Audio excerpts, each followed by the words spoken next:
बिल्कुल अफवाह फैली हुई है कि संत रामपाल जी महाराज देवी देवताओं की भक्ति छुड़वाते हैं। तो संत रामपाल जी महाराज के चेला मंदिरों में क्यों नहीं जाते हैं, मंदिरों से दूर क्यों रहते हैं, बताइए आप।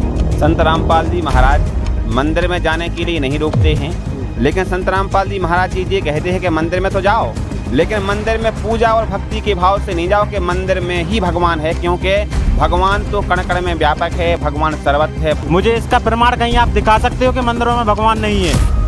अब आप क्या बताओ कि मूर्ति पूजा करने से हमें क्या लाभ होगा जब हमारे शास्त्र मना कर रहा है। सभी शास्त्रों से ही बताते हैं, जैसे कोई कथा भागवत भी करता है वो भी अपने शास्त्रों को पढ़ के ही सुनाता है। इनके गुरुजी भी शास्त्रों को पढ़ते हैं, तो ये पूरा कहाँ पढ़ते हैं, ये तो थोड़ी थोड़ी लाइनें काट काट कर दिखाते हैं, मतलब पूरी शास्त्रों को तो पढ़ते नहीं है। हमें कैसे पता चले कि ये जो बोल रहे हैं वो सही है।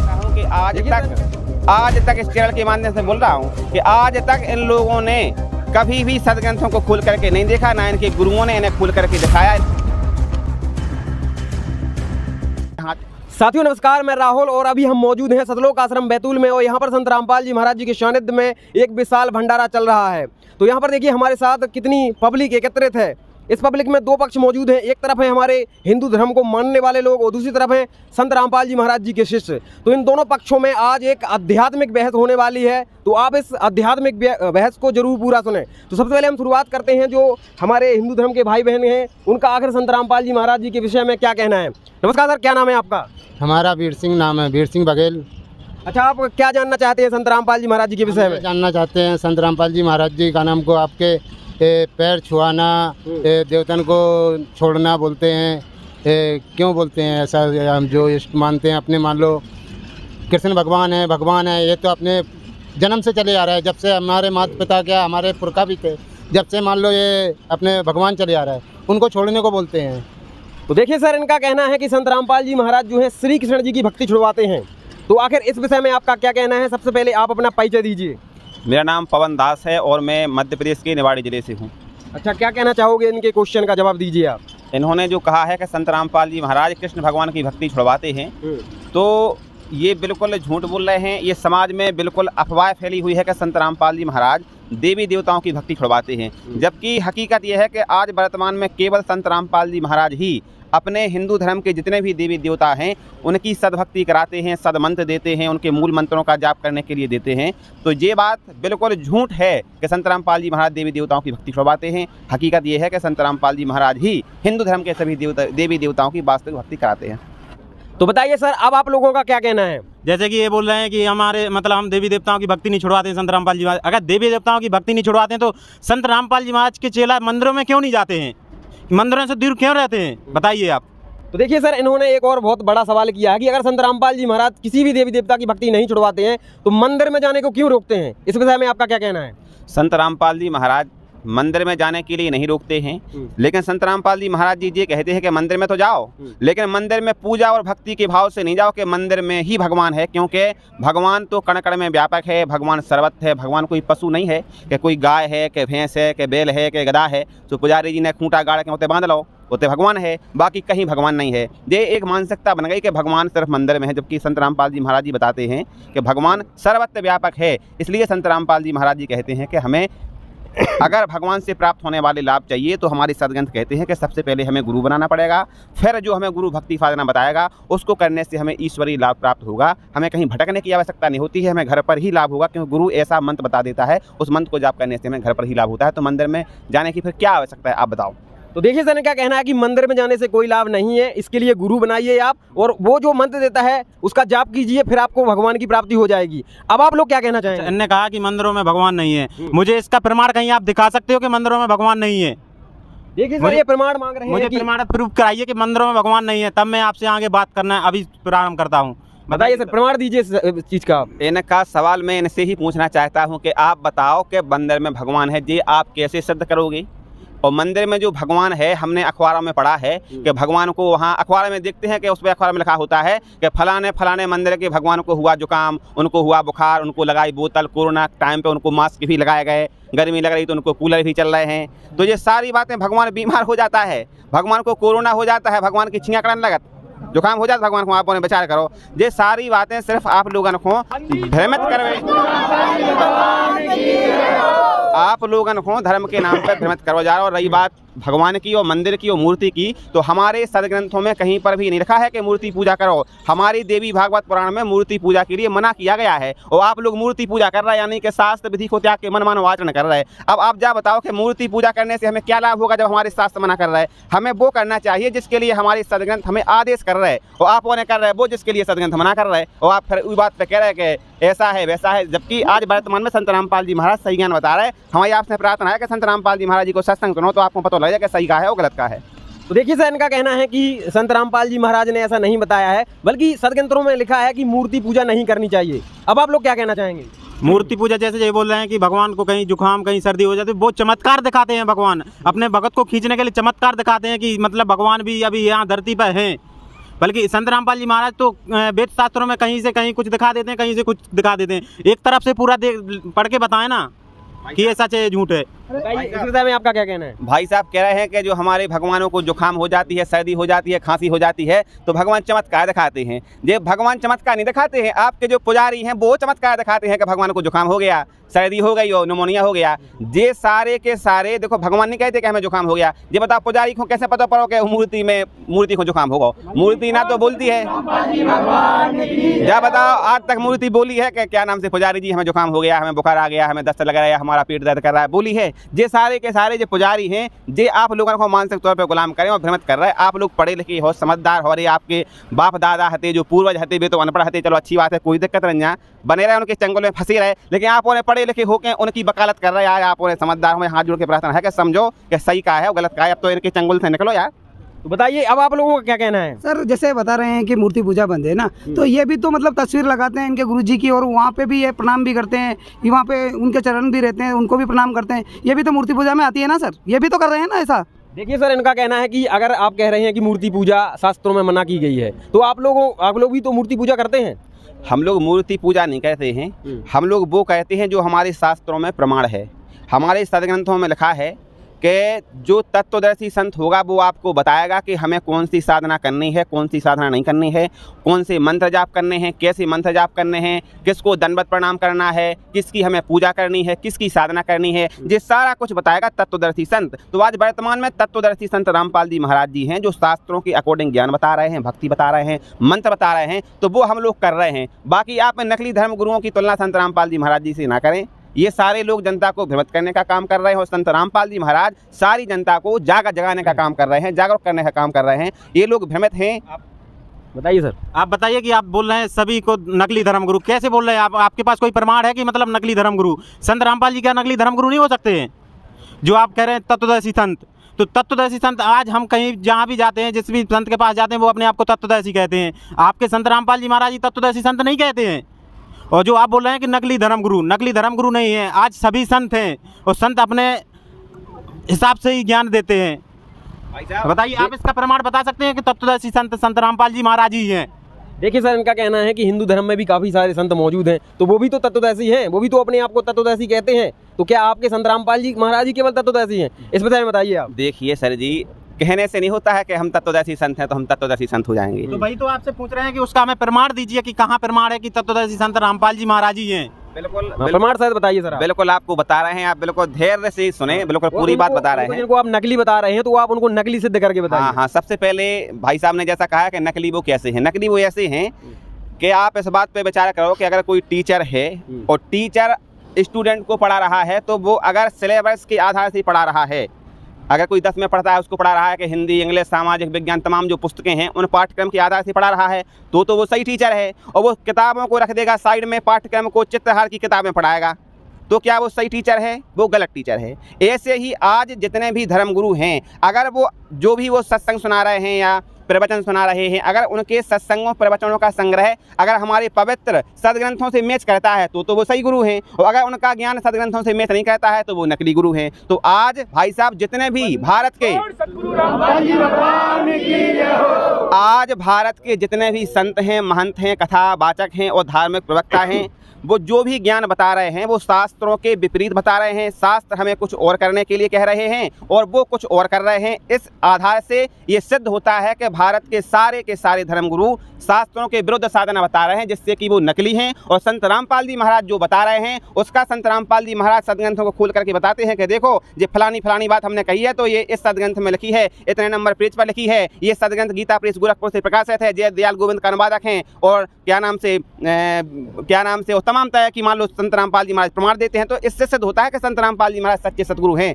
अब आपको अगर समझना है कि सही और गलत क्या है तो आपको उनका भी सत्संग सुनना पड़ेगा। नकली धर्मगुरुओं का तो आपने सुन ही लिया होगा। अब आप संत रामपाल जी महाराज जी का सत्संग सुने और फिर संत रामपाल जी महाराज जी के सत्संगों को उन नकली धर्मगुरुओं के साथ कंपेयर करें, तुलना करें, तो आपको खुद ब खुद पता चल जाएगा कि संत रामपाल जी महाराज कैसे असली गुरु हैं और भारत के सभी धर्मगुरु कैसे नकली गुरु हैं। आपको खुद पता लग जाएगा, बताने की आवश्यकता नहीं है। देखिए सर, इनका कहना है कि संत रामपाल जी महाराज ही केवल शास्त्रों के अकॉर्डिंग भक्ति विधि बताते हैं, बाकी जितने भी संत हैं उनको शास्त्रों का कोई ज्ञान ही नहीं है, ऐसा इनका कहना है। अब आप लोग क्या कहना चाहेंगे? देखिए सर, सभी शास्त्रों से ही बताते हैं। जैसे कोई कथा भागवत भी करता है वो भी अपने शास्त्रों को पढ़ के ही सुनाता है। इनके गुरुजी भी शास्त्रों को पढ़ते हैं। तो ये पूरा कहाँ पढ़ते हैं? तो थोड़ी थोड़ी लाइनें काट कर दिखाते हैं, मतलब पूरी शास्त्रों को तो पढ़ते नहीं है। हमें कैसे पता चले कि ये जो बोल रहे हैं वो सही है?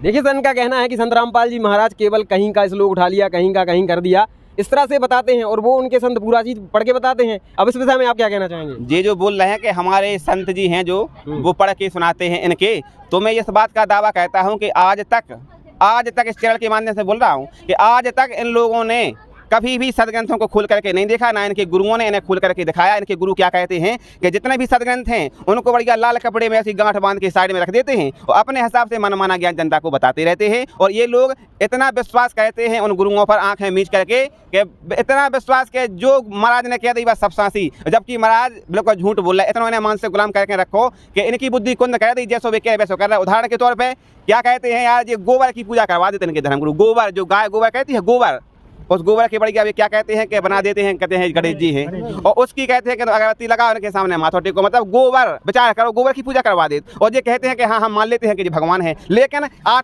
तक इन्हें जी नहीं कहा कि उसी गोबर के जो लड्डू बना दे गोल गोल और कहते हैं कि महाराज हमने मान लिया कि जो गोबर के भगवान हैं, आप मान लो कि जो लड्डू है वो खा लो। तो वो नहीं खाएगा वो पंडित, इतना होशियार है कि वो गोबर का लड्डू नहीं खाएगा, ना मानेगा। और जे लोग उस गोबर के भगवान मान लेते हैं तो कितने मान लो उनकी बुद्धि उनने मतलब कुंद कर दी है, उनने मन से गुलाम करके रखा है इन लोगों को। इसलिए हमारी इनसे प्रार्थना है कि उनका चंगुल छोड़ो, संत रामपाल जी महाराज जी का सत्संग सुनो, अपने सदग्रंथों को देखो कि जो हम कर रहे हैं वो सही है कि गलत है। इसके बाद अगर अपने मनुष्य जीवन को मुख्य उद्देश्य अगर आपको प्राप्त करने तो संत रामपाल जी महाराज जी का ही सत्संग सुनना पड़ेगा और संत रामपाल जी महाराज जी के बताए अनुसार भक्ति करनी पड़ेगी, तब जाकर के आपका कल्याण होगा, उसका दूसरा कोई विकल्प नहीं है। तो बताइए सर, अब आप लोग क्या कहना चाहेंगे? मैं आपसे पूछ रहा हूँ कि तत्वदर्शी संत की पहचान तो बताइए हमें कि कहाँ है, किस वेद में, किस, बताइए सर, बताइए। जी सर, फर्क बताइए कि कौन सही है कौन गलत है। बिल्कुल, इनने कहा है कि कौन सही है कौन गलत है और तत्वदर्शी संत की पहचान क्या है। अपने सदग्रंथों में लिखा है कि सतगुरु के लक्षण कहूँ मधुरे विनोद, 4 वेद 6 शास्त्र वो कहे 18 बोध। यानी कि जो सच्चा सतगुरु होगा, जो तत्वदर्शी संत होगा, वो शास्त्रों के अकॉर्डिंग ज्ञान बताएगा, शास्त्रों को खोल करके ज्ञान बताएगा। इसके बाद हमारे गीता अध्याय नंबर 15 के श्लोक नंबर 1 में तत्वदर्शी संत की पहचान बताई है, जैसा कि संत रामपाल जी महाराज जी ने हमें गीता को खोल करके दिखाया है। उसमें लिखा है कि ऊर्ध्व मूलम अधः शाखम अश्वत्थम प्राहु अव्ययम छंदासी यस्य पर्णानि यह तम वेदसा वेदविद। यानी कि ऊपर को जड़ वाला, नीचे को 3 गुण रूपी शाखा वाला एक संसार रूपी उल्टा लटका हुआ पीपल का वृक्ष है, जिसकी जड़ें ऊपर की ओर है, शाखाएं नीचे की ओर हैं। जो संत इस संसार रूपी उल्टे लटके हुए पीपल के वृक्ष के सभी विभागों को वेदवित जानता है, वो तत्वदर्शी संत है। तो आज वर्तमान में संत रामपाल जी महाराज जी ने उस पेड़ के बारे में बताया है कि अक्षर पुरुष एक पेड़ है, निरंजन बाकी डाल, तीनों देवा शाखा हैं, हम पातरूप संसार। तो आज ये सिद्ध होता है कि वर्तमान में केवल और केवल तत्वदर्शी संत अगर कोई है तो वो संत रामपाल जी महाराज जी हैं। तो हमारी आपसे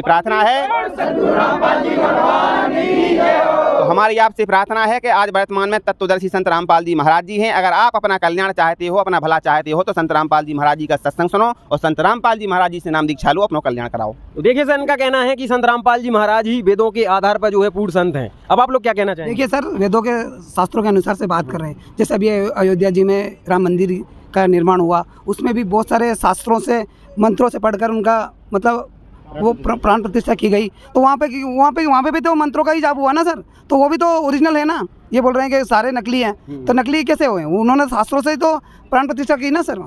बताइए सर, प्राण प्रतिष्ठा को लेकर आपका क्या कहना है? जैसे जी भाई साहब बोल रहे हैं कि उन ही मंत्रों का जाप किया, तो ऐसे तो जैसे 4-5 मंत्र आप सीख लो, 4-5 मंत्र ये सीख लेंगे तो सारे लोग मंत्र पढ़ने लगे तो सारे लोग मान लो गुरु हो गए का?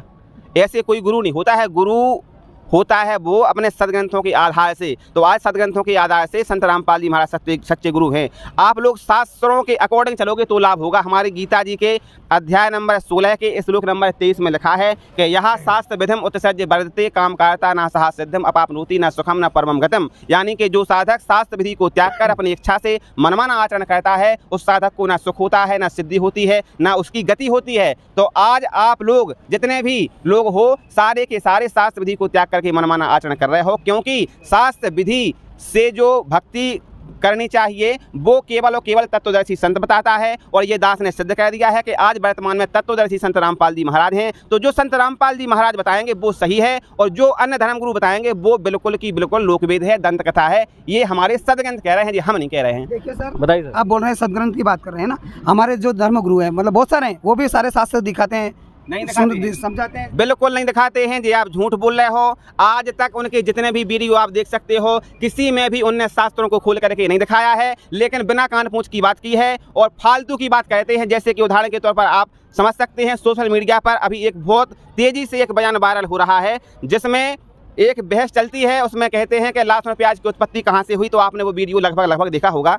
एक संत जी हैं, उनकी कथा में उनके एक शिष्य ने कहा कि महाराज जी हमें ये बताओ कि लहसुन प्याज की उत्पत्ति कहाँ से हुई। तो पता है क्या कहा अनिरुद्ध आचार्य जी महाराज जी ने? उन्होंने कहा कि राहु का सर काटने से, जब वो समुद्र मंथन चल रहा था, जब राहु का सर काटा गया, वो अमृत पी रहा था, तो अमृत की जहाँ पर वो बूंदें गिरी वहाँ से लहसुन और प्याज की उत्पत्ति हुई। इसके बाद जो धीरेन्द्र कृष्ण शास्त्री जी महाराज हैं बागेश्वर वाले, उनसे पूछा कि भैया आप बताओ लहसुन प्याज की उत्पत्ति कहाँ से हुई। तो पता उनने क्या कहा? उनने ये कहा कि लहसुन प्याज की उत्पत्ति राक्षस के मल से हुई है, तभी तो इसमें इतनी दुर्गंध आती है। इसके बाद फिर एक और महाराज जी हैं जिनका नाम होता है राजेंद्र दास देवाचार्य जी महाराज, उनने ये कहा कि लहसुन और प्याज की उत्पत्ति कुत्ते के अंडकोश से हुई है।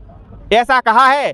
सुनिए राजेंद्र दास देवाचार्य जी महाराज जी ने कि लहसुन की उत्पत्ति कुत्ते के अंडकोश से हुई है और प्याज की उत्पत्ति कुत्ते के नाखून से हुई है। अब ये बताओ कि आप लोग इतने समझदार हो, पढ़े लिखे होते, किसान भाई भी खड़े, उन लोगों से पूछो कि कुत्ता के अंडकोश से लहसुन प्याज की उत्पत्ति होती है कि जमीन में वो बीज बोते हैं तब जाकर के लहसुन प्याज की उत्पत्ति होती है? पूछो आप इन लोगों से। तो इन लोगों को ज्ञान जो है इससे सिद्ध हो कि आज जे लोग आप लोगों को मूर्ख बना रहे। तो आप लोग समझदार हो, पढ़े लिखे हो, हमारी आपसे प्रार्थना है कि इन लोगों की वकालत नहीं करो। आप लोग पढ़ो, अपने सदग्रंथों को खोलो, कालो को और समझो संत रामपाल जी महाराज आपके हितैषी हैं। आपके लाने संत रामपाल जी महाराज बहुत संघर्ष कर रहे हैं। संत रामपाल जी महाराज चाहते हैं कि आप लोगों तक अपने सदग्रंथन में छुपे हुए गुण रहस्य पहुंच जाएं। आप लोग जागरूक हो जाओ, इनके चंगुल से बचो, क्योंकि जे आपके मनुष्य जीवन के सबसे बड़े दुश्मन है, जे नकली धर्मगुरु। तो संत रामपाल जी महाराज जी को सत्संग सुनो, अपना कल्याण करो, उनके चक्कर में नहीं पड़ो भाई साहब। बताइए सर। देखिए सर, ये आप बोल रहे हो कि उन्होंने ये बताया लहसुन का बताया, तो आपके गुरुजी भी तो बताते हैं कि तंबाकू जो गाय की खून से उत्पन्न हुआ, ये झूठ नहीं हो सकता है सर? कहाँ शास्त्रों में ऐसा प्रमाण है? कोई खून से कोई चीज पैदा होती है क्या सर? उस पे हो सकती है? बताइए आप। आपके भी गुरुजी ऐसा बोलते हैं, आप भी तो पाखंडवाद फैला रहे हैं सर, बहुत सारे पाखंडवाद आप भी बता रहे हो। देखिए सर, मैं आज अपन बताते हैं आपको, कोई गाय का खून अपन निकाल के रख देंगे और वहाँ पे पौधा लगाएंगे, वो चल जाएगा क्या सर? आप भी तो पाखंडवाद कर रहे हो सर। ठीक है सर। तो देखिए सर, इनका कहना है कि जो है संत रामपाल जी महाराज बताते हैं कि जो है गाय के खून से जो है क्या बोलते हैं तंबाकू की उत्पत्ति हुई है, और आप भी बता रहे हैं इनके बारे में कि लहसुन की उत्पत्ति इनके संत बताते हैं। एक तो बताइए सर, अब आपका क्या कहना है? हमारे शास्त्रों में लिखा है कि खून नाम खूंका, तमा नाम गाय, 100 बार सौगंध है, इसको ना खाए। तो संत रामपाल जी महाराज जो भी बताते हैं वो शास्त्रों के अकॉर्डिंग बताते हैं। तो इनका कहना है देखिए कि संत रामपाल जी महाराज ने जो ये बात बोली है वो शास्त्रों के अकॉर्डिंग बोली है। अब आप लोग क्या कहना चाहेंगे? देखिए सर, संत रामपाल जी महाराज बहुत सारी चीजें शास्त्रों के विरुद्ध भी बताते हैं। जैसे बहुत सारे नियम है, हमारे यहाँ भी कुछ लोग जुड़े हैं इनसे, तो उनके बहुत सारे नियम है। वो है ना किसी प्रकार का पिंडदान, जैसे राम जी ने के भी पिताजी जैसे दशरथ जी के शांत हुए थे, उस टाइम पे राम जी ने भी पिंडदान किए थे, और ये बोलते हैं कि कोई पिंडदान भी नहीं करना है, कि किसी की प्रसाद भी नहीं खाना है, किसी मंदिर में भी नहीं जाना है। तो ऐसा कहाँ शास्त्रों में लिखा है सर? ये तो शास्त्रों से अलग ही बता रहे हैं ना, हिंदू धर्म के खिलाफ बात कर रहे हैं ना। कहना तो ये था कि राम भगवान नहीं है, राम तो विष्णु के अवतार हैं।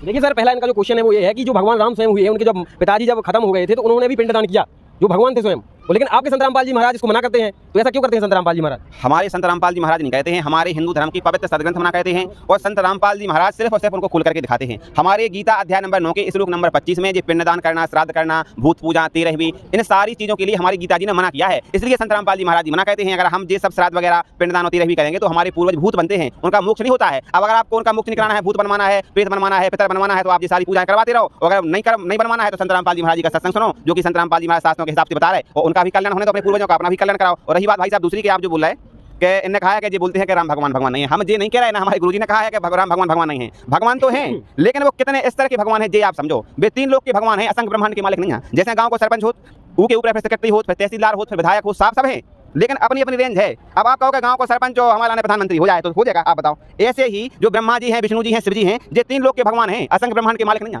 भगवान तो हैं लेकिन अपने स्तर के हैं। तो संत रामपाल जी महाराज ये नहीं कहते हैं कि भगवान नहीं है। आप इस चीज़ को समझो, ये भ्रांतियां फैली हैं समाज में तमाम तरह की। तो आप लोग संत रामपाल जी महाराज जी को सत्संग सुनो, संत रामपाल जी महाराज जी की पुस्तक पढ़ो, तो आपको खुद ब खुद पता लग जाएगा सही का है और गलत का है।